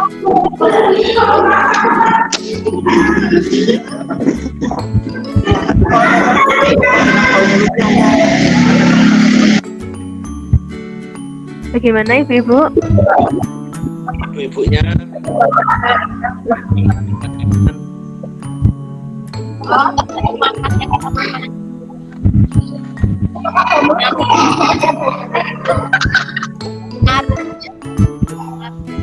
Ada lagi?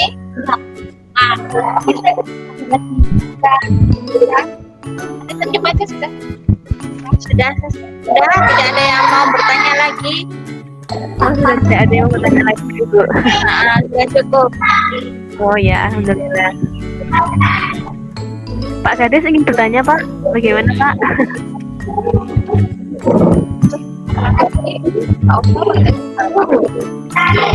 Suaranya kurang keras Pak Kades, mohon maaf.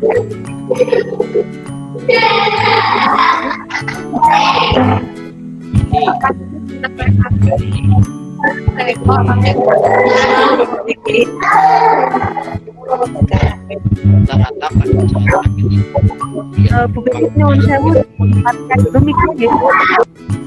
siang enak langsung lari ke dokter kan.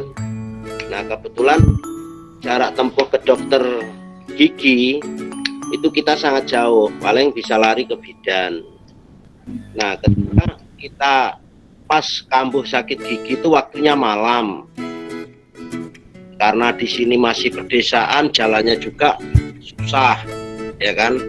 Apalagi kalau musim hujan. Nah untuk mengatasi sakit itu supaya tidak berlebihan, ya walaupun tidak sembuh total, kurangi rasa sakit, bisa siang kemudian baru dibawa ke ahlinya, seperti itu kira-kira ada nggak? Karena kalau sudah kita langsung pas kumat itu ya namanya sakit gigi, kita dengar suara dikit aja kita ngaruh di gigi, ada suara orang jalan aja bisa ngaruh di gigi, apalagi kalau ada orang yang agak ya mungkin gebrak meja atau seperti apa, suara dor gitu aja kan kita udah rasa sakit itu. Nah yang saya tanyakan ada nggak langkahnya seperti apa supaya kita bisa mengurangi, syukur-syukur bisa langsung sembuhkan seperti itu. Mungkin itu pertanyaan kami. Ya, terima kasih Pak Kades, pertanyaan yang sangat bagus ya. Silakan Dokter Alia untuk menjawab pertanyaannya.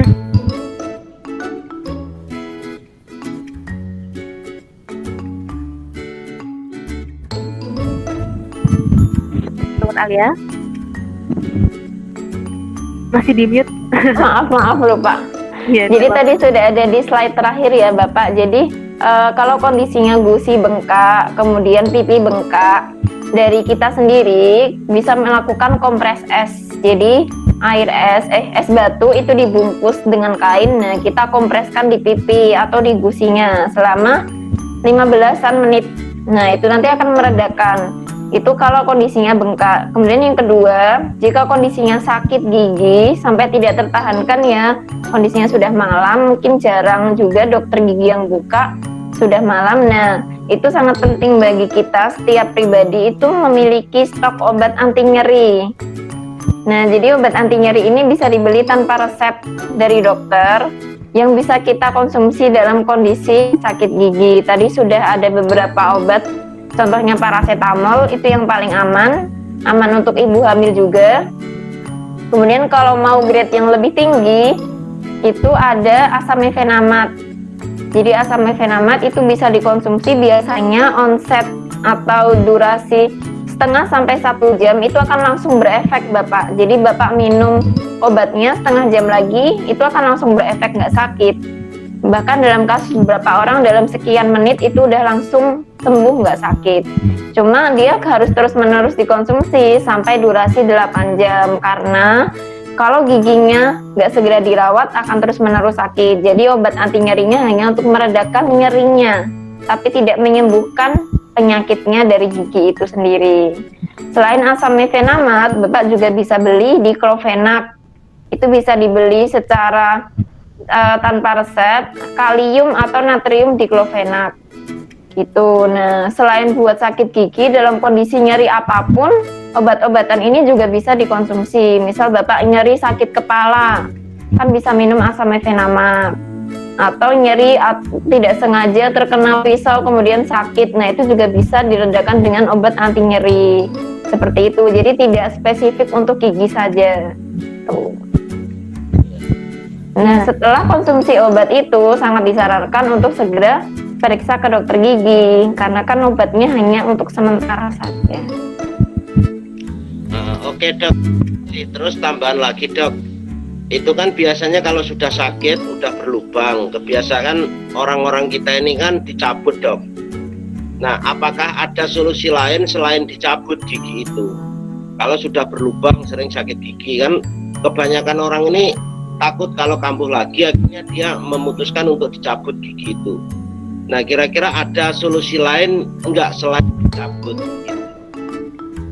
Ada Pak, jadi kalau misalkan gigi berlubang dan pernah sakit itu masih menyisakan mahkota, kalau masih ada mahkotanya itu masih bisa dilakukan perawatan lain, namanya PSA, perawatan saluran akar. Itu di cover sama BPJS juga, tadi yang sudah saya jelaskan. Cuma PSA ini dia membutuhkan beberapa kali kunjungan. Kalau dari pengalaman saya, biasanya pasien itu lebih malas untuk PSA daripada cabut, karena ya harus bolak-balik, ngantri. Nah, biasanya mereka lebih memilih instan, dicabut aja lah sekali kunjungan gitu. Nah, kalau PSA itu juga kemungkinan tidak sakitnya juga lebih besar. Kenapa? Karena prinsip PSA itu kan dia mengambil saraf dan pembuluh darah yang ada di pulpa. Jadi kalau sarafnya udah diambil, Bapak tidak akan merasakan sakit lagi. Makanya kalau kondisi sakit kemudian ke dokter gigi, biasanya dokter gigi itu akan memberikan suatu bahan untuk mematikan saraf giginya. Ketika saraf giginya udah mati kan kita tidak bisa mengalami sakit lagi di gigi itu. Nah, PSA prinsipnya begitu, nggak hanya dimatikan tapi diambil semuanya. Satu gigi itu sarafnya diambil, dibersihkan, baru ditambal dari akar sampai mahkota. Gitu, itu sifatnya memelihara gigi ya, jadi tidak perlu dicabut. Cuma ya kembali lagi untuk asuransi dia biasanya butuh 3 kali kunjungan minimal. Saya tidak tahu di puskesmas sana bisa melakukan atau tidak. Kalau di sini di kota puskesmas distrik masih mau melakukan PSA Pak. Oke, terima kasih dokter. Baik, terima kasih Dokter Alia dan Pak Kades atas jawabannya. Sudah jelas ya, berarti ini atau ada yang ingin bertanya lagi dari ibu-ibu atau teman-teman yang di sini hadir juga boleh bertanya ya. Satu pertanyaan lagi mungkin, pertanyaan terakhir. Monggo dari ibu-ibu. Monggo ibu-ibu, tapi yang belum jelas mungkin materinya bisa langsung tanya saja ke Dokter Alia.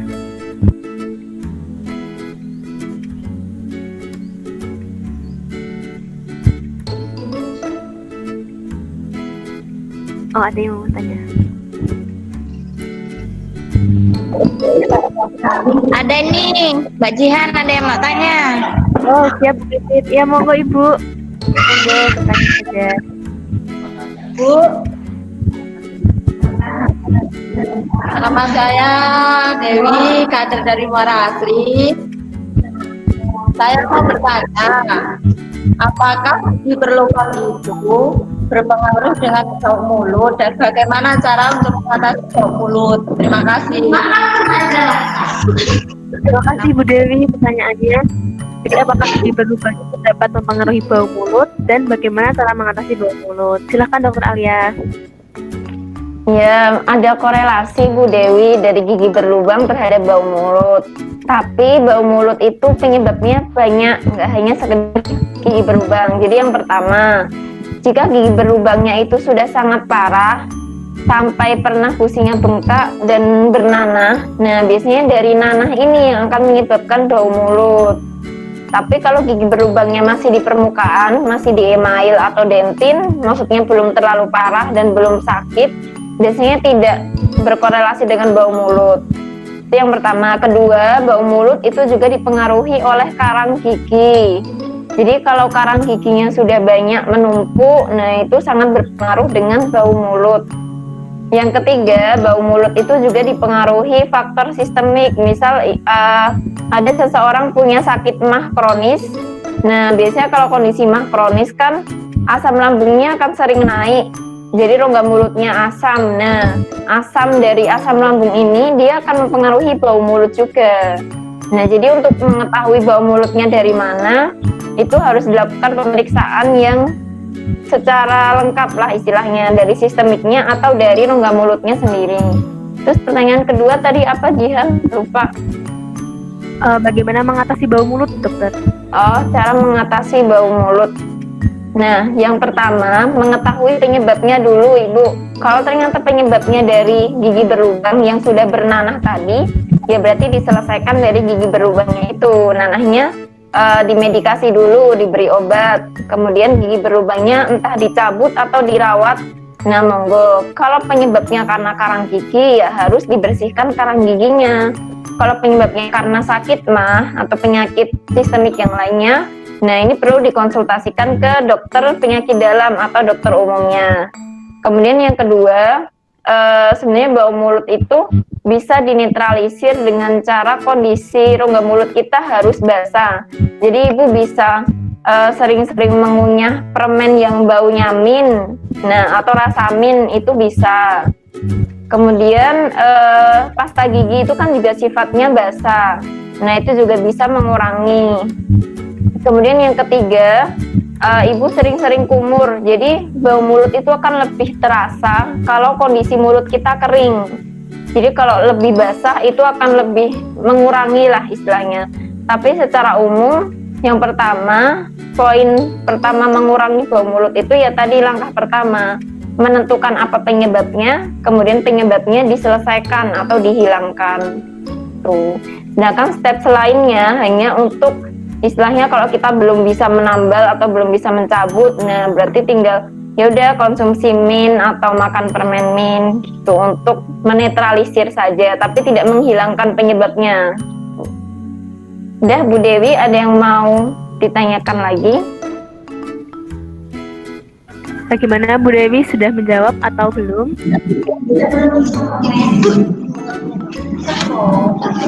Sudah, Mbak Jihan. Terima kasih. Ya, terima kasih Bu. Oh ya, saya menambahkan sedikit tadi yang untuk pertanyaan Pak Kades kan Dokter Alia menjawab kita perlu juga stok obat-obatan anti nyeri nggih. Nah itu menurut saya juga Bu Bidan sama Pak Mantri itu juga tersedia gitu di sana, jadi bisa menghubungi beliau-beliau jika ada sakit dan dibutuhkan pertolongan segera. Tuh, karena memang jauh ya untuk mendapatkan obat seperti itu. Baik, saya kira sudah cukup tanya jawabnya ya Ibu-ibu. Jika ada pertanyaan lagi nanti bisa tanya di grup saja, nanti saya sampaikan ke Dokter Alia, bisa. Seperti itu. Terima kasih Dokter Alia atas materinya, atas jawaban-jawaban pertanyaannya, sangat luar biasa. Kita bisa sharing ilmu bersama Dokter Alia di sini. Selanjutnya kita foto bersama dulu ya dengan Dokter Alia, ibu-ibu, bapak-bapak dan teman-teman. Bisa on kamera dulu teman-teman mungkin. Ya, Vika bisa bantu ngetek fotonya, Vika. Baik. Bisa, tunggu. Oke. Ya, action semua ya ibu-ibu, action semua. Nanti masuk kamera.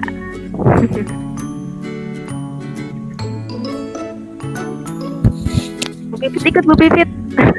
Biar kelihatan. Satu, belum ya? Bentar. Nah, ya anak-anaknya juga diikutkan saja adik-adiknya. Adik-adik. Rame. Rame.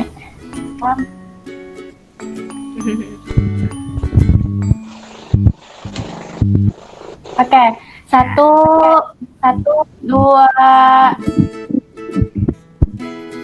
Oke, satu kali lagi.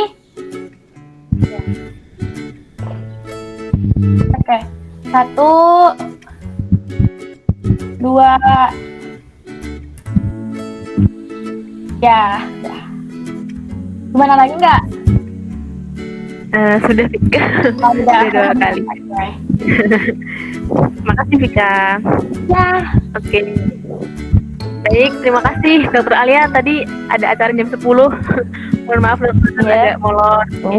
Mohon pamit Bapak dan Ibu-ibu sekalian. Mohon maaf jika banyak kekurangan selama penyampaian. Nanti bisa langsung ditanyakan ke teman-teman KKN. Ada banyak calon dokter gigi nih, ada Jihan, Ria, Rizal. Jadi bisa ditanyakan ke mereka. Sekian, wassalamualaikum warahmatullahi wabarakatuh. Waalaikumsalam warahmatullahi wabarakatuh. Terima kasih Dokter Alia. Ya. Baik, ibu-ibu selanjutnya bagaimana Pak? Saya mau mengundurkan diri. Oh iya, boleh Pak. Ini tinggal penutupan Ada saja. pertemuan juga, ada wawancara dengan Mas siapa itu tadi? Abista gitu Pak tadi. Mas. Oh, iya. Ah, Ji, saya Pak. Masih di sini Pak Abista Pak. apa nyambung di sini Mas? Pak, mau apa Pak? Ya. Oke, terima kasih untuk semuanya dan bermanfaat buat diskusi. Terima kasih. Saya akhiri, wassalamualaikum warahmatullahi wabarakatuh. Waalaikumsalam warahmatullahi wabarakatuh. Ibu-ibu sebelumnya kita kuis dulu ya, kuis terakhir. Kita bantu aja Bu Pipit. Tidak tadi kuis. Salah 2 kali. Semangat kuis ibu, nanti ada door prize untuk yang nilai tertinggi loh.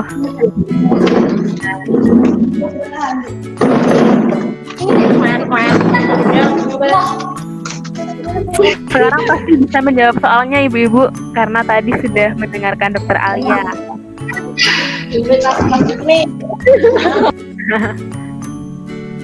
Nah ini soalnya seperti yang tadi, sama persis.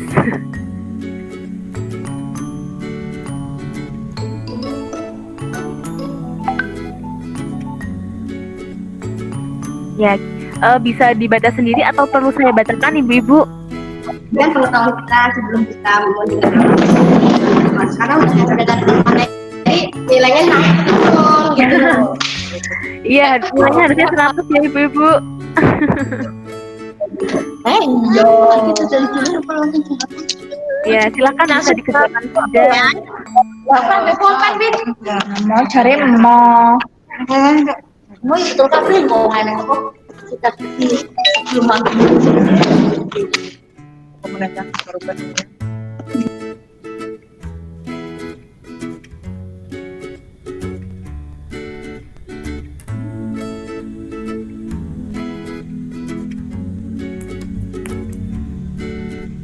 Ya, soal pertama sama yang seperti tadi ya ibu-ibu, sebutkan 3 fungsi gigi.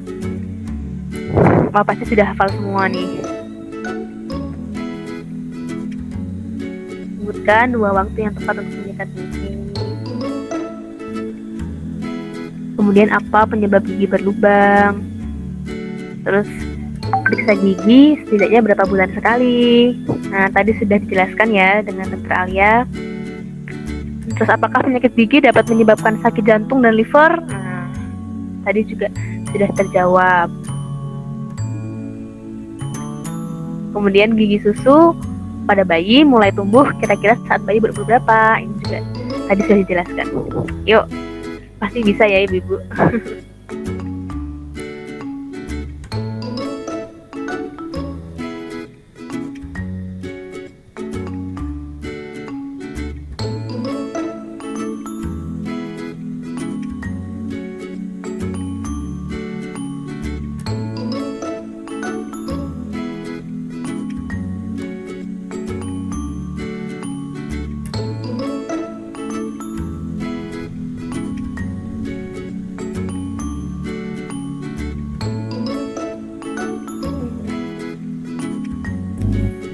Kalau sudah bisa bilang saja ya ibu-ibu sudah selesai gitu.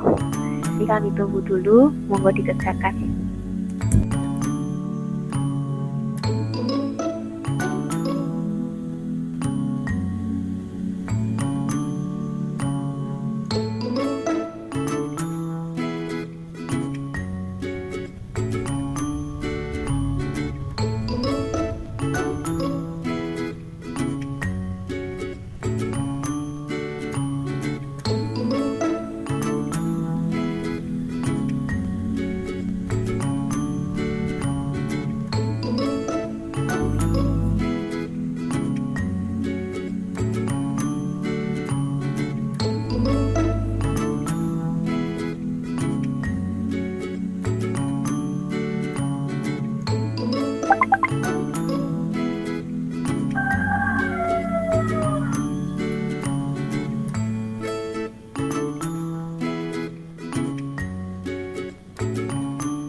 Gimana Bu, sudah?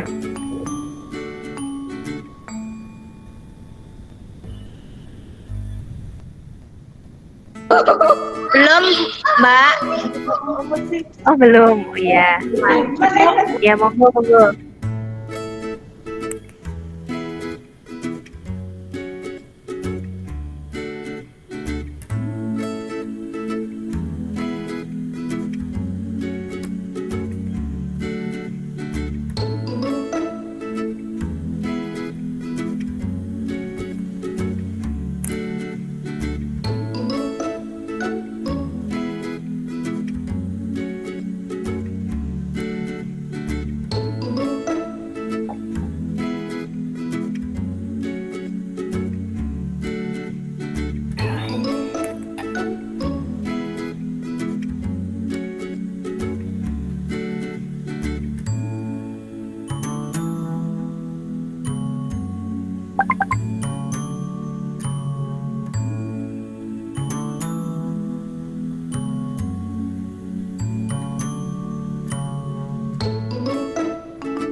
Dikerjakan sendiri-sendiri nggak ya Ibu-Ibu?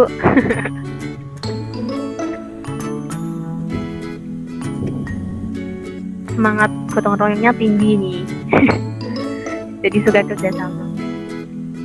Tapi kalau untuk kuis sendiri-sendiri ya Bu.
Sudah, Mbak Jihan? Oh, sudah, alhamdulillah.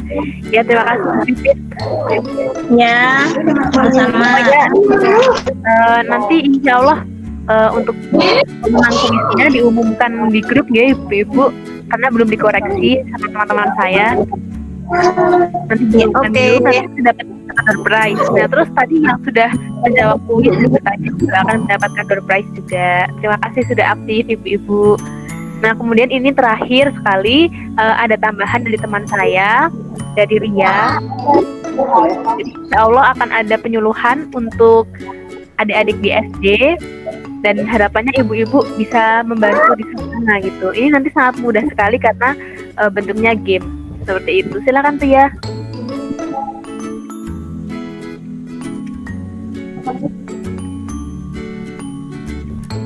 Iya, assalamualaikum warahmatullahi wabarakatuh. Selamat, waalaikumsalam warahmatullahi wabarakatuh. Waalaikumsalam. kader kesehatan Desa Muara Asri ya. Jadi perkenalkan dulu Ibu. Nama saya Tianti dari Fakultas Kedokteran Gigi UGM yang juga KKN di Desa Muara Asri begitu. Nah, jadi sebelumnya untuk program KKN saya itu masih berkaitan dengan kesehatan gigi dan mulut seperti itu. Tadi kan sempat disinggung oleh Dokter Alia bahwa edukasi atau memberi penyuluhan kepada adik-adik siswa-siswi SD maupun PAUD begitu tentang kesadaran sama pengetahuan kesehatan gigi dan mulut itu kan penting begitu ya Bu. Nah, jadi ini saya ada program berupa media edukasi untuk sosialisasi ke SD seperti itu atau PAUD. Coba saya share screen terlebih dahulu.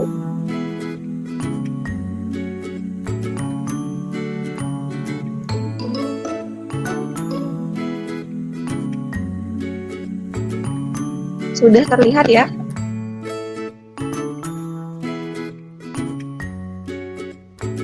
Sudah terlihat belum sih? Sudah terlihat. Oke.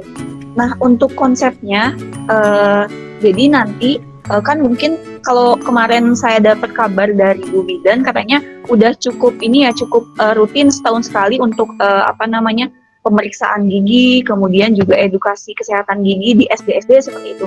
Nah, di sini saya coba sediakan media edukasi seperti itu, media edukasi yang menyenangkan dan juga bisa dipakai untuk edukasi kesehatan gigi seperti itu. Nah, ini hanya gambaran contohnya seperti itu Ibu. Nah, seperti ini.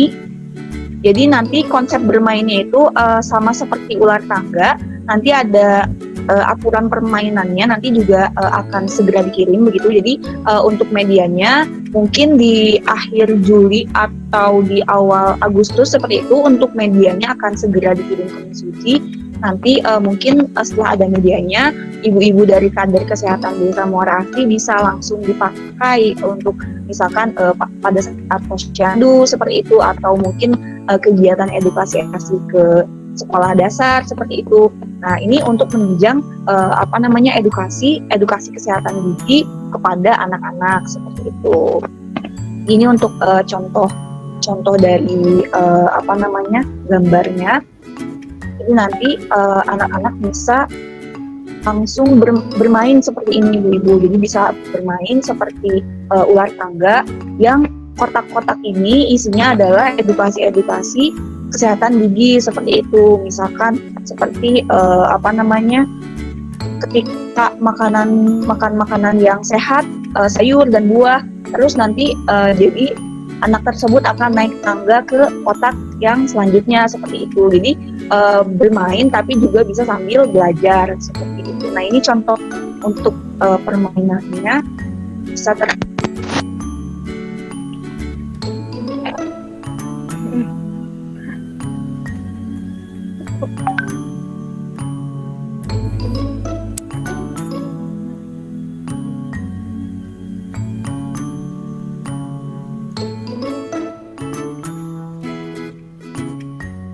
Nah, kan kalau di video modelnya boneka gigi seperti itu. Nah, kalau misalkan nanti media yang akan saya kirim itu bisa langsung anak-anaknya yang bermain seperti itu.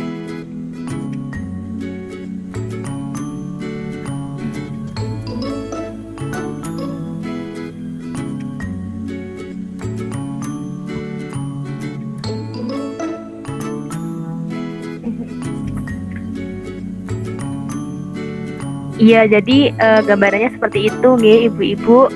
Insya Allah untuk latihan, jadi harapannya setelah mendapatkan materi hari ini, ibu-ibu bisa langsung praktek untuk memberikan penyuluhan kepada adik-adik di SD ya Ria.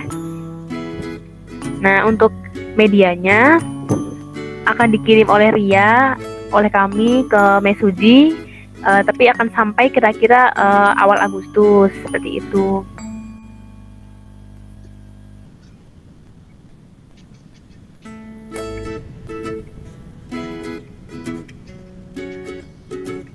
Penyuluhannya kapan ya Ria? Halo Ria.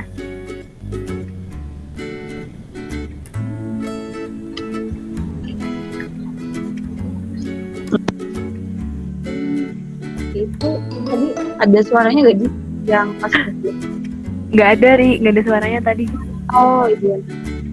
Ya, jadi mungkin untuk peraturan bermainnya nanti juga akan kami sediakan begitu. Jadi nanti mungkin peran dari ibu-ibu kadir kesehatan ini memandu jalannya permainan seperti itu. Jadi nanti yang bermainnya itu adalah anak-anak dari SD-nya seperti itu, tapi yang mengarahkan bagaimana kemudian naik tangga, kemudian juga bagaimana turun karena ada ular seperti itu, nanti ibu-ibu yang kemudian mengarahkan seperti itu. Untuk medianya nanti akan segera kami kirim ke Mesuji seperti itu. Jadi bisa digunakan oleh ibu untuk edukasi ke anak-anak seperti itu mungkin. Iya. Terima kasih. Belum selesai. Monggo lanjut. Nah, selain itu juga mungkin saya sekalian ini ya Bu, sekalian sosialisasi terkait buku. Jadi nanti untuk salah satu program saya itu ada buku My Hero seperti itu. Jadi buku My Hero ini akan saya berikan kepada ibu-ibu kader yang nantinya buku ini akan diberikan kepada masyarakat yang sekiranya membutuhkan seperti itu. Nah, jadi langsung saja ke isi bukunya. Isi bukunya nanti akan ada ada edukasi terkait stunting, kemudian juga virus biar anak mau makan buah dan sayur, gizi seimbang, terus juga vitamin-vitamin, dan banyak edukasi-edukasi lain yang kemudian bisa digunakan seperti itu, seperti tips agar anak senang menggosok gigi, juga penanganan ini dan lain-lain seperti itu. Nah, mungkin nanti buku My Hero ini akan kami berikan ke kader kesehatan seperti itu untuk kemudian didistribusikan kepada masyarakat atau keluarga yang sekiranya membutuhkan buku ini seperti itu. Mungkin cukup ya karena udah kelamaan. Terima kasih kesempatannya Jihan. Mungkin sekian dari saya. Wassalamualaikum warahmatullahi wabarakatuh. Waalaikumsalam warahmatullahi wabarakatuh. Jadi begitu kira-kira ibu-ibu apakah berkenan sekiranya ikut membantu penyuluhan di SD gitu?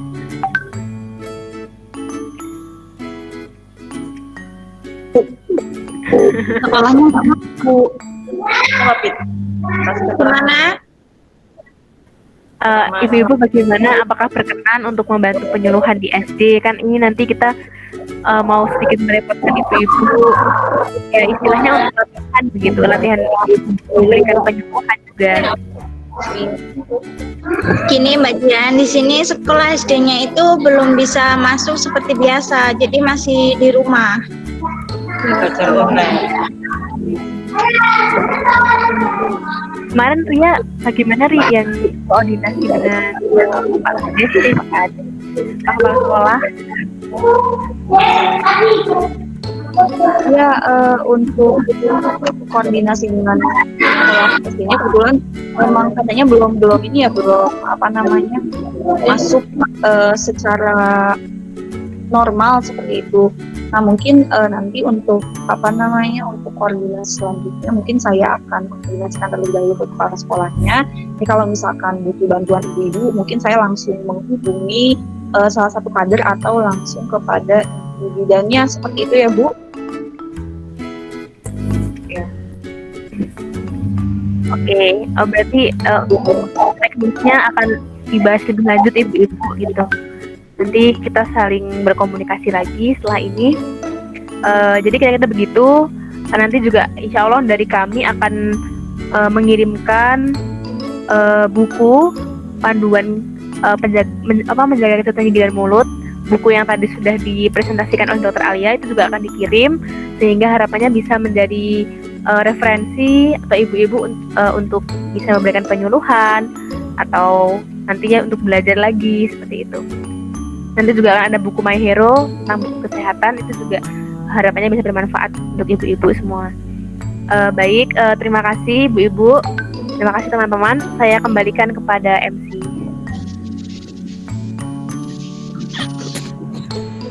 Terima kasih Jihan. Jadi kita udah sampai di penghujung acara. Karena tadi acaranya kita mulai dengan doa, jadi ada baiknya kita juga tutup dengan doa. Seperti itu. Berdoa dimulai.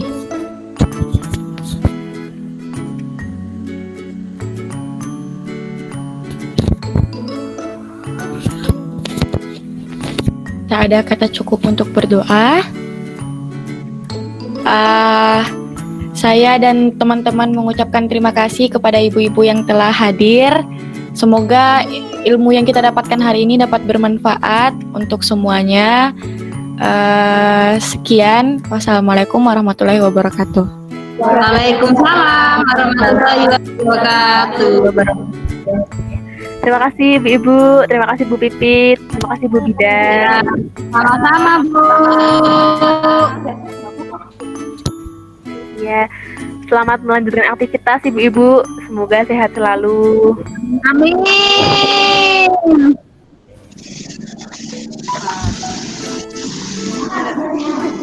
Oke.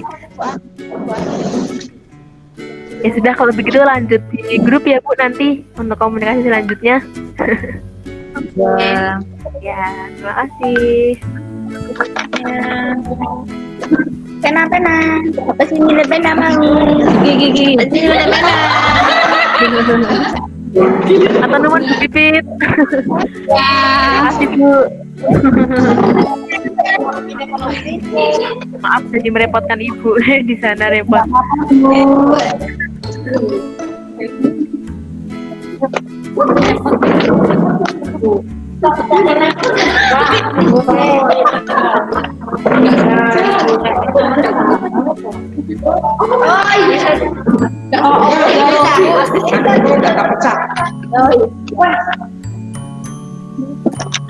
Oke, saya matiin ya. Ya Bu, terima kasih Bu. Oke.